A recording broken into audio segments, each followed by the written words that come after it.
Hey everyone, and welcome to Friday. Jim, Sean, Amadeus, and we got all kinds of crazy stuff, crazy stuff to talk about.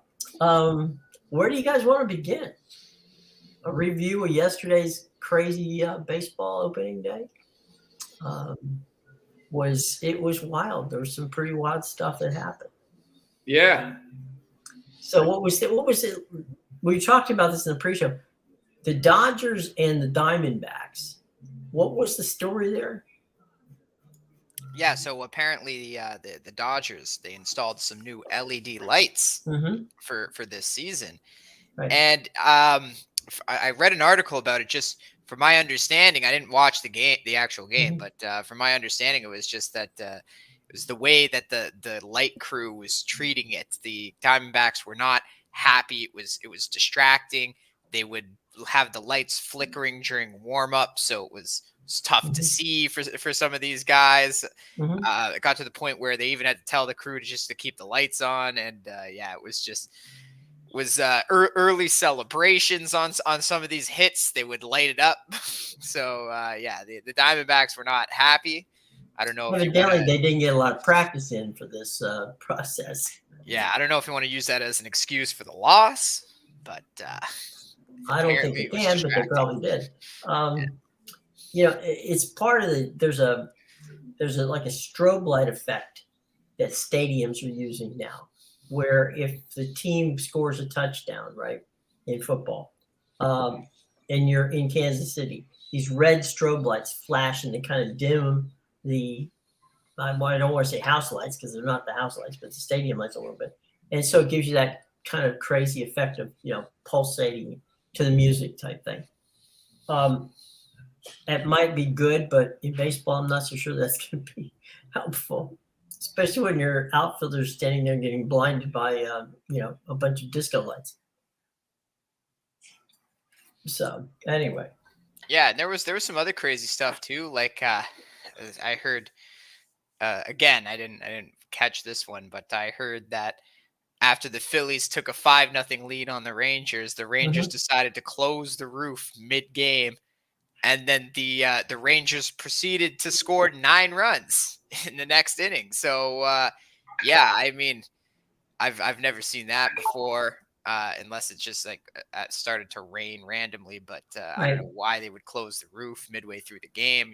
That seems like something where you got to decide at the beginning of the game: is it going to be open or is it going to be closed, and you stick with it for the game. It's interesting the way that it works with baseball with the retractable roof. It's decided. It used to be, in case they changed it. The rule was when you came, when you exchange lineup cards and you talk about ground rules and all that other stuff. The umpires, for instance, it, a team has the right to call a rain out up into the time of game.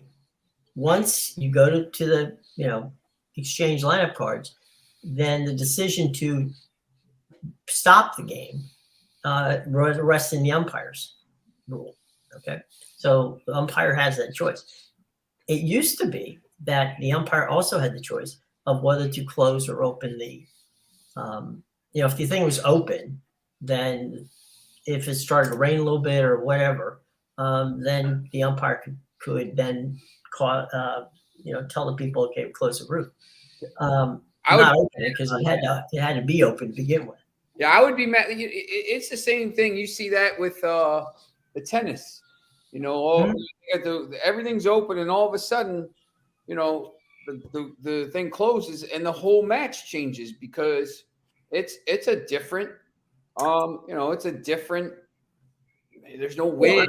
There's you the don't have any wind. That's for humidity. one. There's Yeah. this. It's colder, warmer, whatever it is. Like and I understand that, but if it's going to rain, then just keep the thing closed for the whole match. It shouldn't be Right. like that. Like you shouldn't have home. The one team would open the vents. Remember in the air, I think it was Giant Stadium or wherever, and they would open the doors and like all of a sudden, Giant Stadium. Yeah, I know it's home field advantage, but look, I mean, there should be, Major League Baseball have a rule and say, like, listen, man, like, unless it pours or if it's, it got too hot. Like, you knew what temperature it was going to be. These guys, that's the one thing. Right. When I was at the Thunder, they have this app.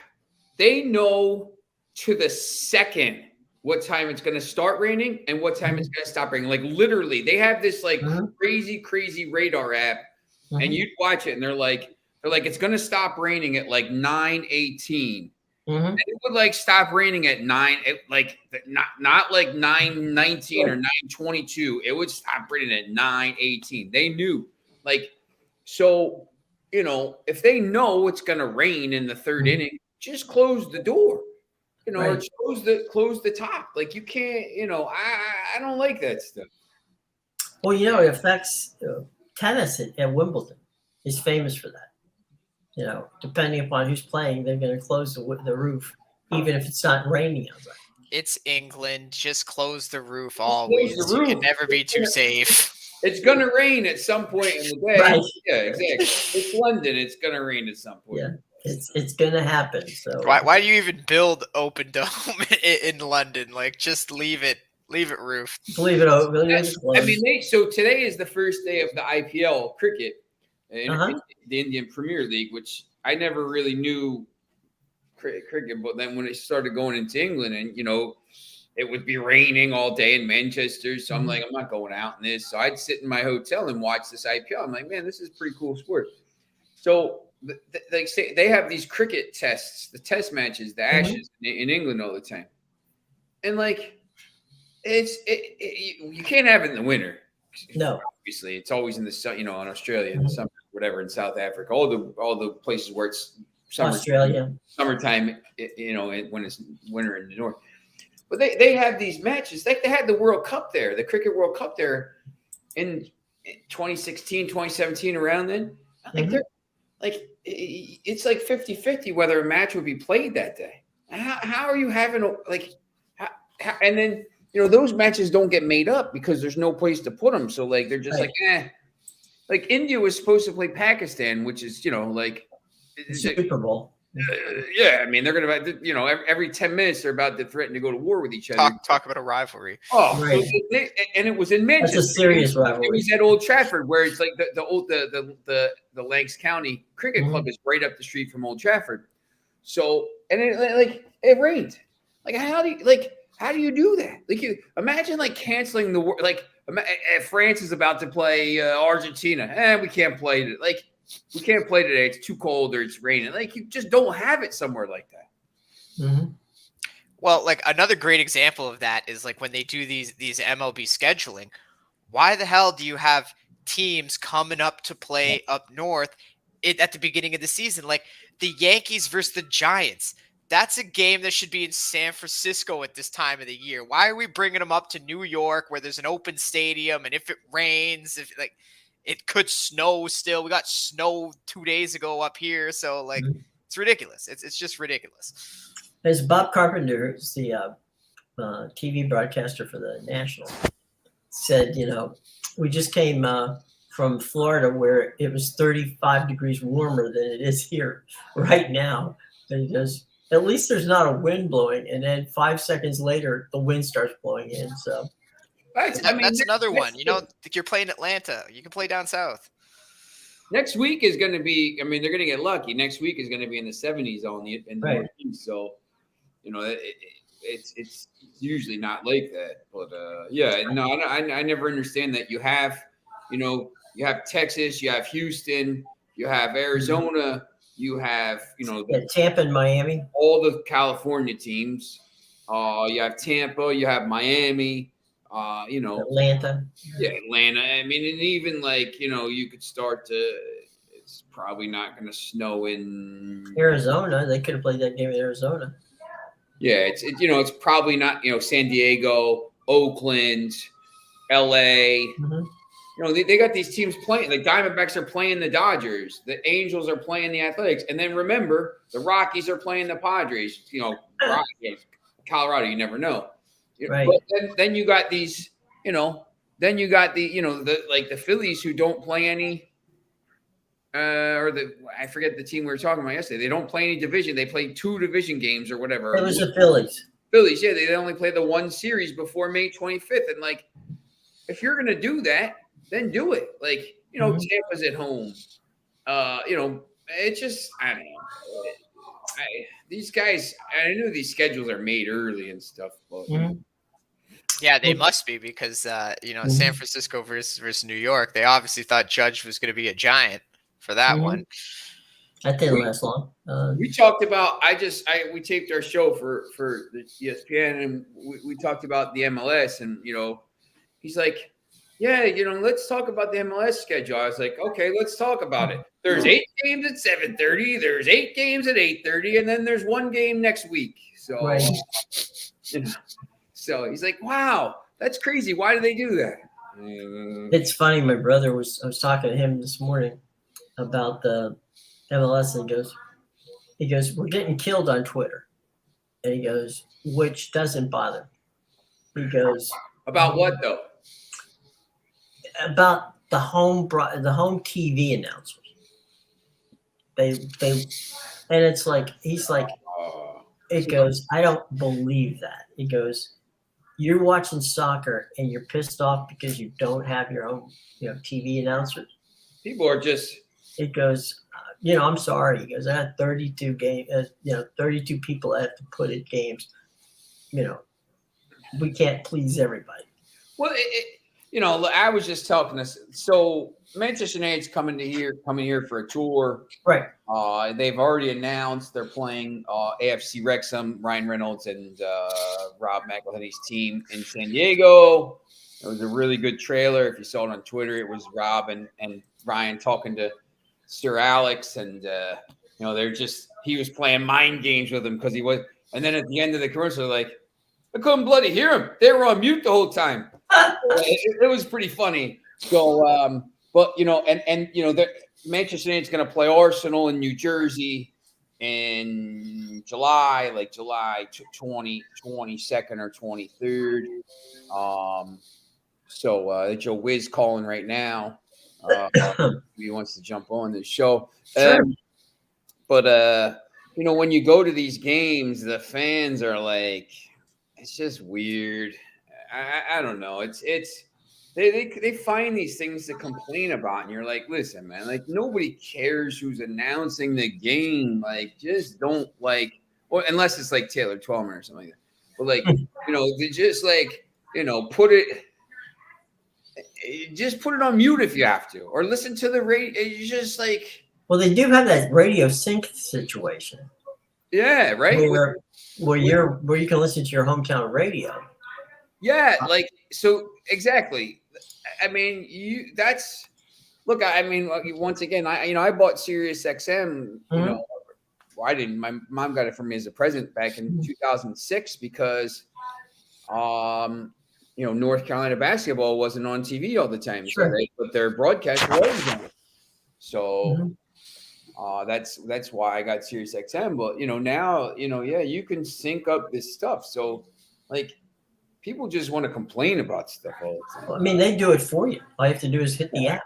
I know exactly. It's So George tells me he gets this. They're on Twitter, and somebody said something about that they don't. Okay, so you took our broadcasters away from us, our TV announcers away from us, but I can't even get radio.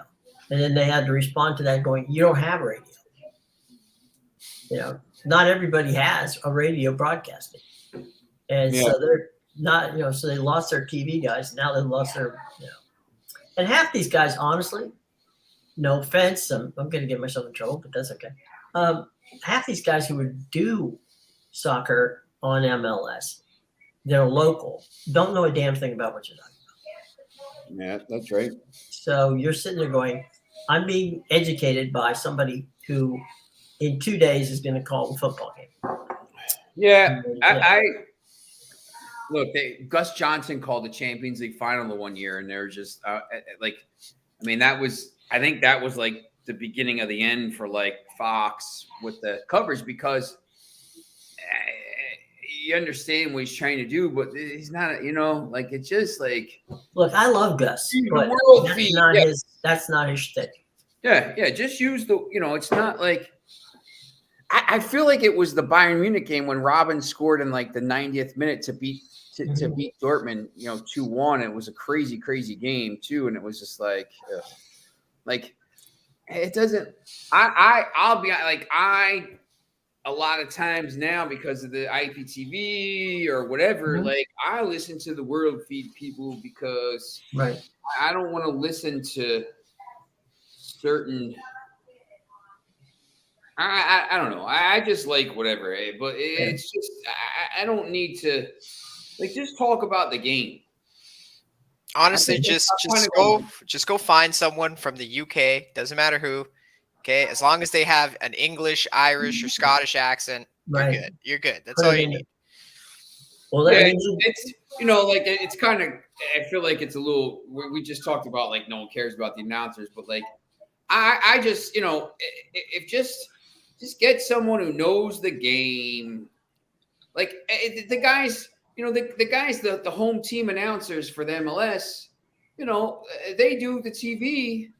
They're doing the games. Like they're on the TV for MLS. So like they at least they know the game. Like I don't need to don't bring some guy with a shtick or whatever, man. I don't need Jim Nance. And I was about to say that Jim Nance doing MLS games. No, that's not going to happen. Jim does know his limitations. There you go. But the best was I just I mean Amadeus, are you a WWE guy? I'm not big any kind of fighting. It's this weekend. So back in the the WrestleMania, back in the when the coach Jonathan Coachman, right, the Attitude Era, he's announcing the games and then like I'm listening to football one night and I'm like, that's Jonathan Coachman. I'm like, it can't be this guy. It's like that can't be him. He's doing WWE. And then like I hear him talk and I like, who's announcing this game? It's Jonathan Coachman. Like, I think I got Jonathan Coachman doing this. Like, he's a WWE guy. Well, no, he was really a football guy who like got a break in WWE with TV and stuff like that. And then like after a while got his chance to do, football games and he did it because that's what he wanted to do. But I will tell you this. I enjoyed working for many years with John Paul Delacamera. John Paul knows soccer, and sometimes he knew it better than the guy working beside him who was a color analyst. But he was passionate about it. He truly loved it. Yep. And and you can listen to him he did the Women's World Cup and women's, the year that Brandon Chastain and they won the first one at the Rose Bowl. John's done, JP is a guy. He did Philly for a while. He did the 1999 Champions League final. I have the videotape here somewhere, and I have the DVD because we burned it on the DVD as well. But he did the game with Tommy Smith. Tommy Smith. Tommy Smith. I think it was him and Tommy Smith doing the call for ESPN. Right. Because that was like the 99 game was like one of the first that ESPN broadcast live. It was crazy. Obviously, Manchester United won, the 2 goals in injury time. But he kind of just blew up from there, and then he went to Fox and did all that. But I think he does our Philly games for the Union. To be honest, he did last year. I don't know if he. No, yeah. And it's crazy because the he's guy on the Apple side now. So. The guy that's on NBC, Dan Higginbotham. Yeah, he does things, but he's also he's the Union like director of football or something like this. So like I think he does some games. So, but same thing. Like they brought him over here. He's the Manchester United Academy guy. But like when he talks about the game, like you're always just like, yeah, this guy knows what he's talking about. He could be talking about like some nonsense, and like you're like, yeah, this guy knows what he's talking about, man. He's got that accent. I mean, he's very good. He always does know, but like, and then sometimes they have like Tim Howard, who played in the Premier League for 100 years, and you're just like, yeah, Tim doesn't. This guy, this American guy, what the hell does he know Right. about? I used to man. love, yeah. Used to love when Ray Hudson did color. Still, he does the games for. Yeah, no, but I'm just saying Ray's fantastic from the standpoint of painting a picture. Ray's and he's got a good sense of humor, so I think that that works too. So all you can do is the best you can do, right? And you're not gonna make everybody happy. So you do the best you can. All right. Speaking of not making everybody happy, the Final Four shows up this week, and there's a lot of people who had 1s and 2s and 3s in the final. Not this group. This is an interesting group, and did you see? I don't know if you saw it, but Ken Palm ratings had. I think it's Duke. Or Duke. It was UConn #1 of this group. Number 2 was San Diego State. Number 3 was FAU was 2. San Diego State was 3. Miami was 4. In Ken Palm's thoughts on this process. So, for what it's worth, that's what Ken Palm has. What's the latest line on those games, guys? You have any idea? Yeah, San Diego State was climbing up to 3. It got up to at one point, but now it's come back to about 2.5. So a lot of money, early money came in on San Diego State, and then it's moved towards FAU the other day. The UConn has stayed stagnant at 5.5. So I'll tell you what, the thing we kind of broke this down a little bit earlier. Mm-hmm. When these games go to these giant, they're football stadiums. Right. It's ridiculous. Another thing I don't like. Yeah, it's the first Final Four game I went to is 2008 in San Antonio, and they played it in this Alamo Dome, and they had a curtain, and like it's Alamo Dome's weird. Like all the stuff on this one side, there wasn't any. You couldn't even sit there, and I'm like, why don't you just sell those seats for whatever? Like it's limited view, but who cares? You're in the Final Four. And then I went to Ford Field when North Carolina won in Detroit. But it's like the players are beneath the floor. Like they're down here, and they got to walk up. The floor's up here on the stage, and there's no shooting lines and all this stuff. So I know they practice, but it's tough. Like sometimes you get out there, and these Florida Atlantic, like these kids. There's no way they thought they were going to be. They could say whatever they want, but you can't replicate that. No, there's no way. And so for the first game, San Diego State. If there's a team that's better defensively, there's a clear better defensive team in both games. Right? In the first game, San Diego State clearly. They're very, very good in defense. If teams are going to struggle to make shots, like, the defensive team, the better defensive team that's going to force teams into worse shots, I would take a chance on that. And I think San Diego State is 12 straight unders. Yeah.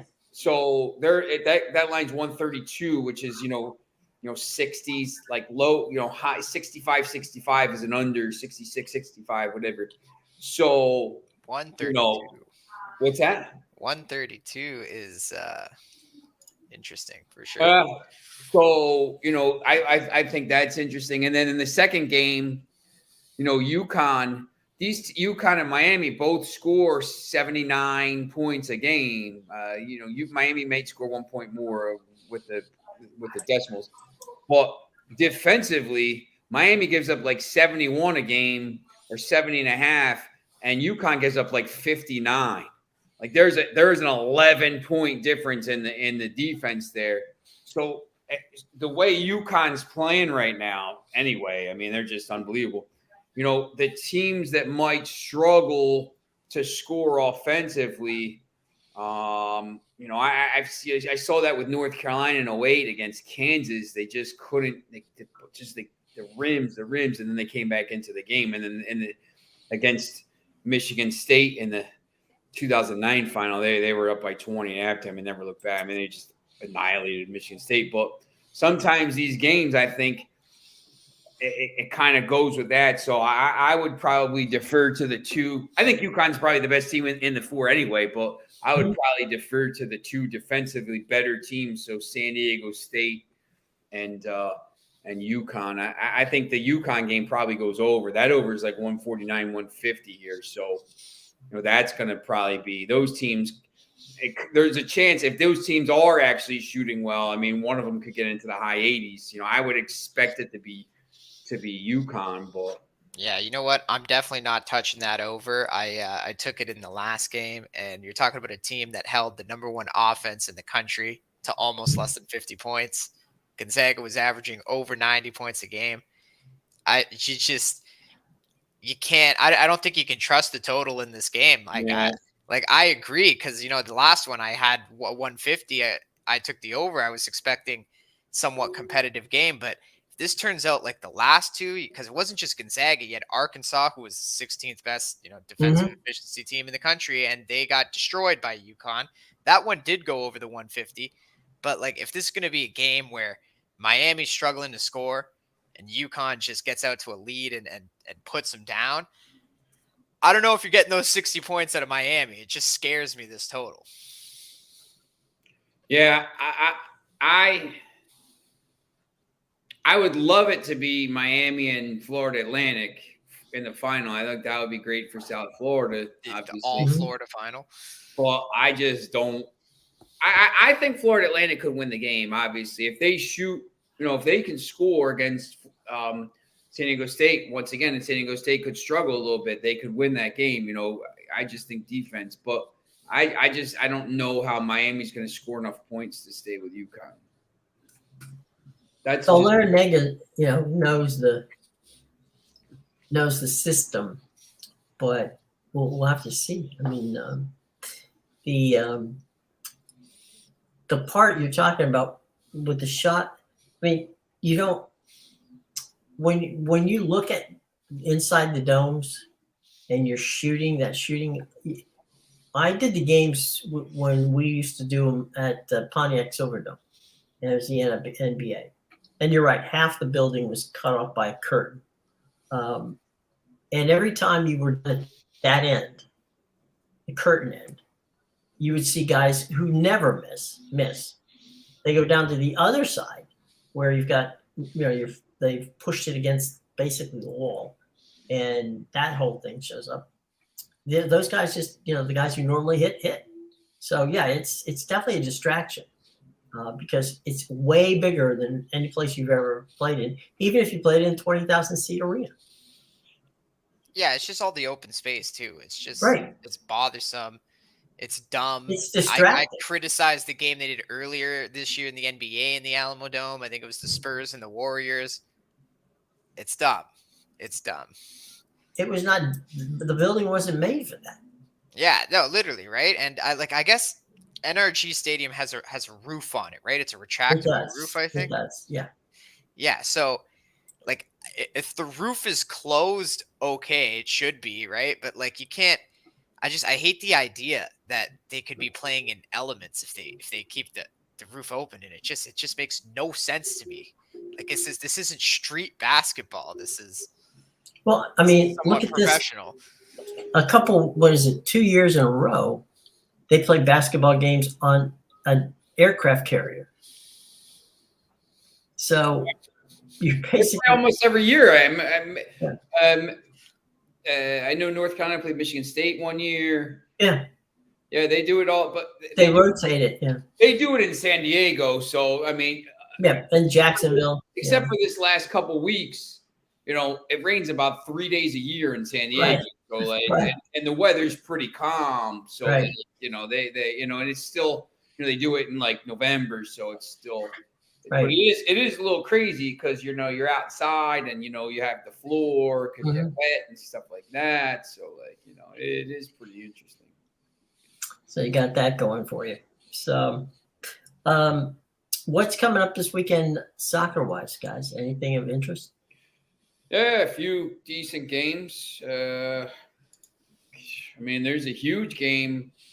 Well, the first game back is Manchester City and Liverpool. The two. They've been very good. I mean, I think this is a huge game for both teams, to be honest. People are saying about how City has to win to cut the gap back to 5, but Liverpool here. If Liverpool loses this game, Manchester United and Newcastle play, and one or both of those teams are going to gain ground. If Manchester United can win that game at Newcastle, it's going to be tough, obviously. But they would go 11 points clear of Liverpool, and then also 6 points clear of Newcastle. So it's a big game, and obviously that Tottenham is sitting in 4th on 49 points, but they've played 2 more matches than all 3 of those teams and 3 more than Brighton. So that's a huge game. There's a huge game in Germany. Bayern Munich and Borussia Dortmund. Bayern Munich's won the league 74 years in a row. Really just a decade, but we talked about they lost 2 league titles in 11 and 12 to Dortmund and Jurgen Klopp, and then they came back and won the league the next year and beat them in the Champions League final, and then the whole thing changed. They just take everybody's players and stuff like that. So, Jim's gone. And then must be having them internet troubles again.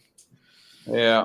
So I think that's a big game, and we'll talk about this. If you're watching here, I don't know if we got a lot of bots or whoever here. I know we got a lot of things. Amadeus and I will be doing it. We'll talk soccer, football, whatever you call it, on Amargol Football Nightly. Every night at 9:00 Eastern time. Every weeknight. Sorry. So Friday tonight we'll talk about all these games. On the weekend, but that's a huge. We'll definitely talk about that one. Arsenal plays Leeds. Big for the top of the table. Brighton, Brentford, massive for both Europe. Both those teams have European ambitions, and then there's a bunch of games at the bottom of the table: Crystal Palace, Leicester, Nottingham Forest, Wolves, Bournemouth, Fulham. Sunday is West Ham, Southampton. Huge game at the bottom of the table. Newcastle. Crystal Palace got some interesting value on them. Plus 160 at home for a team that doesn't really give up goals at home. And they got a new coach. They really, though, like if you look at the goals they've given up, they haven't given up more than 1 goal at home in a while. And those games that they've given up the goal were to like Man United and Newcastle, and we're talking like top tier teams in the Premier League. So they're gonna have that bottom feeding Leicester. New manager bounce. Yeah, I mean, I think that's at Leicester, man. I'll tell you what, like didn't they just get some players back, Crystal Palace? Aren't they healthier? Yes, yeah, they started to get these teams. The only thing I'll say about Leicester and what West Ham is they're on 26 matches, and everyone else around them is on 27 or 28. So they have games in hand, and they're on 24 points. But you got to win those games. Can't take them seriously. Yeah, not until they show me in the Premier League. Leicester, West Ham, Nottingham Forest, Everton. Everton might get hit with a points deduction here because of the improprieties in their financial stuff. So that could if they get hit with a 10-point points, whatever. I mean, if they get hit with anything, they're done because they just can't get out of debt. Yeah, it just won't pay off the debt. I saw where the people who want to buy Manchester United, one of the groups, may be forced to sell their France. He's not going to – I don't think he'll get it. Nice. He wants to put more – look, there's a lot of this stuff, Jim Radcliffe, there's a lot of stuff going on here. The problem is, Manchester United just came out with their financials, and the Glazers just put them another $400 million in debt. They had to borrow money. I mean, their outstanding debt is almost $1 billion, and that's this is 18 years on from the when they bought it and used leveraged debt to do it. So, they've taken over $1 billion out, and it's still $1 billion in debt. So, like this guy Ratcliffe, he owns Eneos Chemicals. He would leverage some debt as well. I just don't know how that's going to work. I just think the Qatar bid is going to be, they're going to pay the debt off because they owe money on transfers. It's like a complete disaster. They've basically pillaged. They want $7.5 billion for that. They've basically pillaged the club to the point where it can't be like they can't go any further. Like if they don't sell the club at this point, like first of all, if they don't sell the club, they'll burn the stadium to the ground. I'll tell you that right now. The fans, like, they will not let it happen. Like it'll just they'll get every game, they'll get every match called off. But like insure the stadium. What's that? I was kidding. I said insure the stadium. Yeah, no. I mean, it's.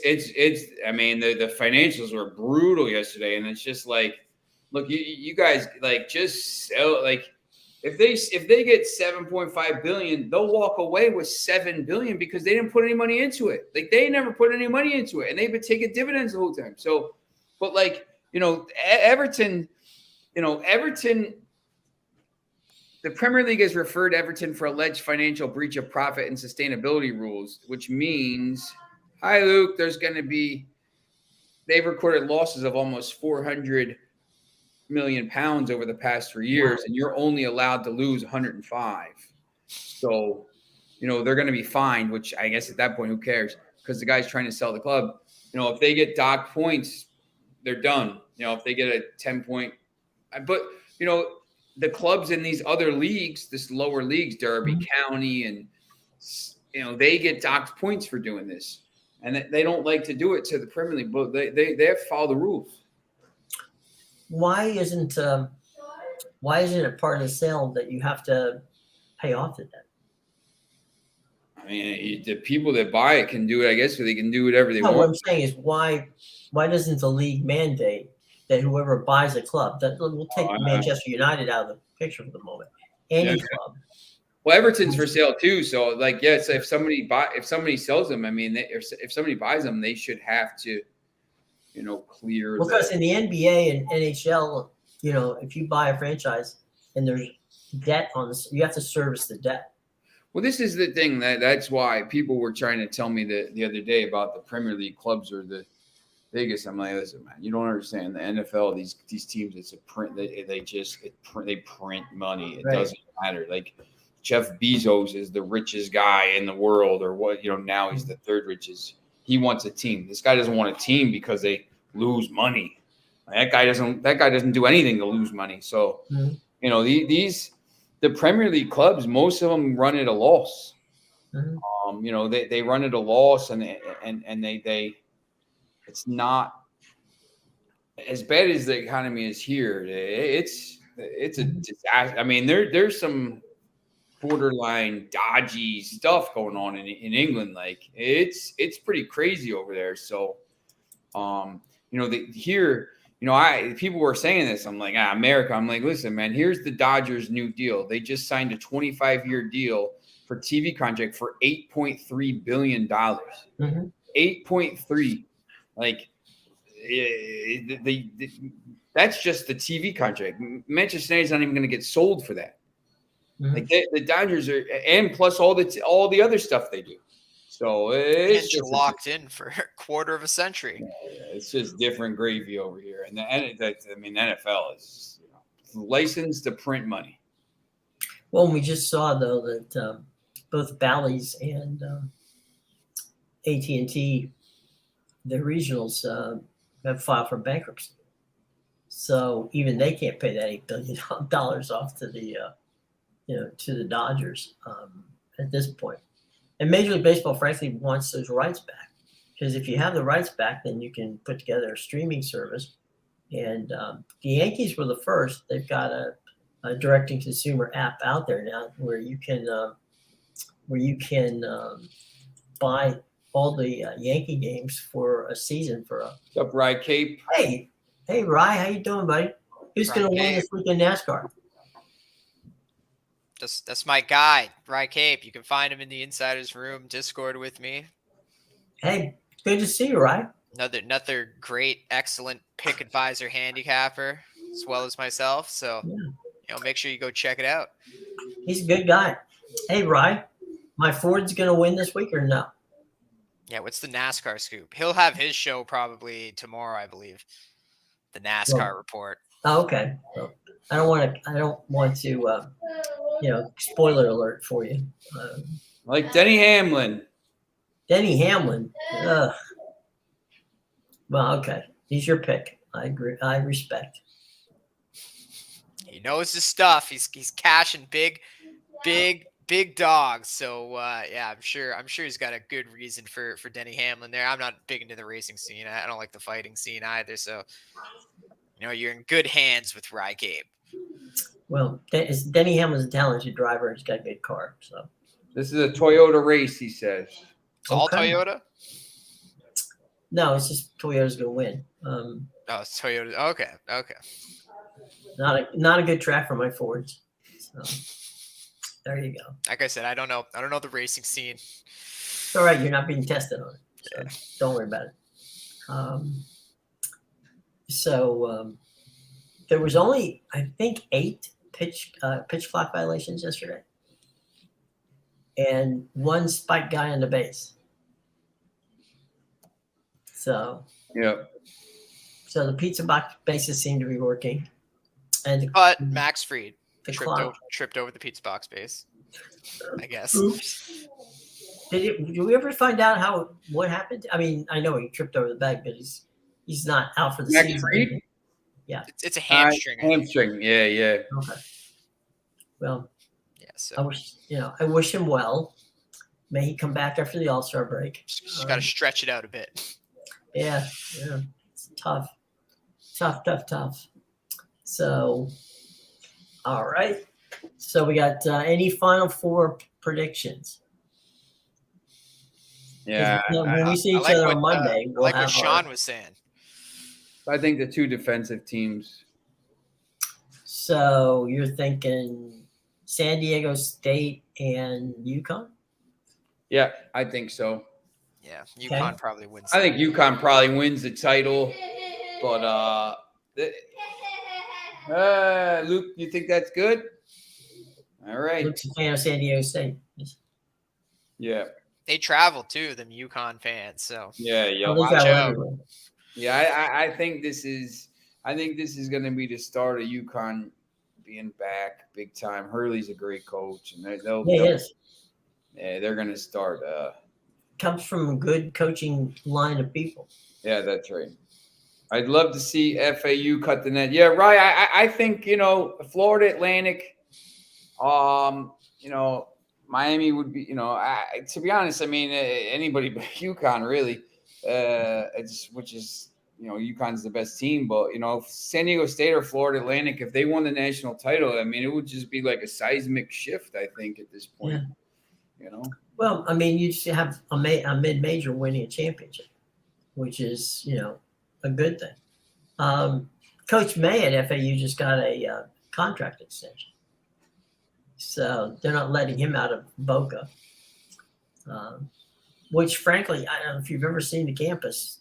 I don't think you'd want to leave it, but it's we'll see. Right? Maybe stranger things have happened. They've got the bigs, right? FAU. They got the tall guys. Yeah. That front line.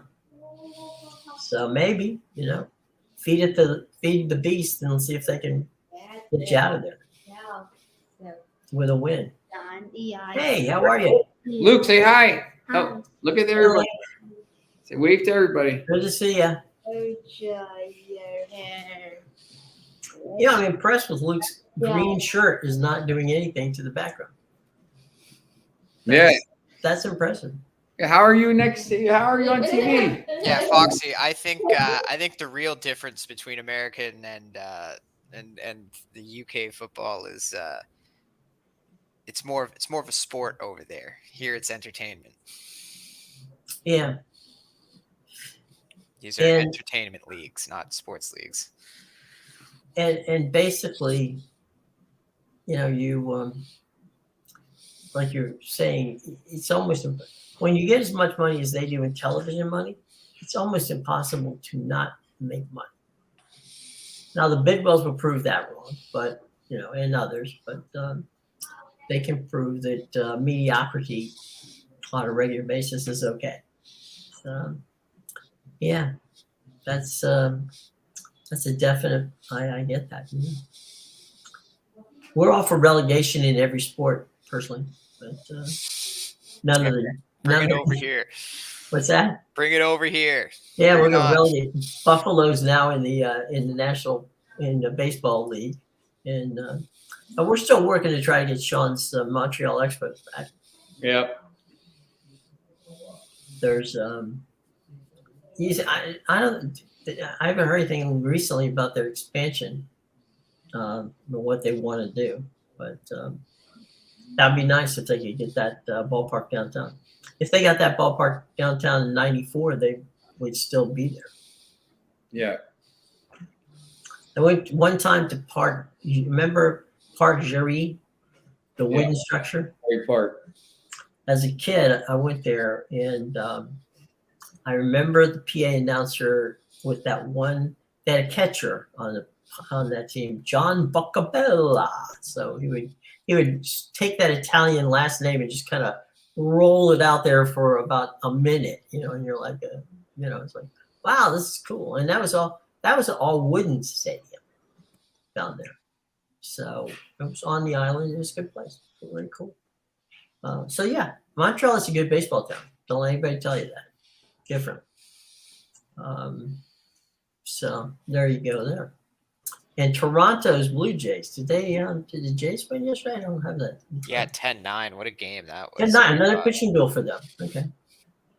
Vancouver, they do, right? They do. Charlotte once won. Nashville once won. Yeah, I don't know. Maybe they got to figure out. Vegas once won. They got to try. Yeah, if the A's go to Vegas, then I think Vancouver's got a shot at getting a team. I like Marseille and Burnley. Talking about that. Frankfurt, yeah. I like I don't know if you're here earlier at 9 tonight. We'll have Amadeus and I are going to talk about all the weekend games. So if you're around to jump on that, and Rye, if you're around to jump on. Come on in.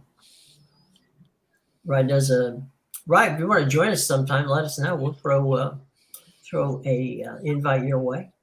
Always get welcome. some NASCAR on the show. Yeah, get a Friday NASCAR show. What was I going to say? Which is clearly unimportant. The